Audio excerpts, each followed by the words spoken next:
ওটা ভিডিও করছে, সমস্যা নাই তো? আচ্ছা কি গান এবার বলেন? এত গান থাকতে লাল শাড়ি পরিয়ে এখন না? আচ্ছা ঠিক আছে, আপুরা রিকোয়েস্ট করেছে লাল বকুল ফুল। আচ্ছা ওই পাশ থেকে এসে লাল শাড়ি, তারপরে বকুল ফুল। আচ্ছা আমরা শাড়ি এক এক করেই করবো। হ্যাঁ প্রথমে করবো কি লাল শাড়ি।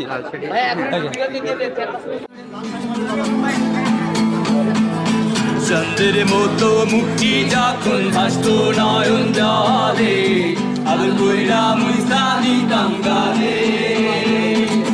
কাটে আইসা পাশে বসা জড়াই তো এই বুকে, আমি এই কথা কেমনে। চন্দ্রের মতো মুক্তি যখন ভাসত নয়ন জলে, আবার কইরা মুইসা দিতাম গালে। কাকে আইসা পাশে বৈশা জড়াই তো এই বুকে, আমি এই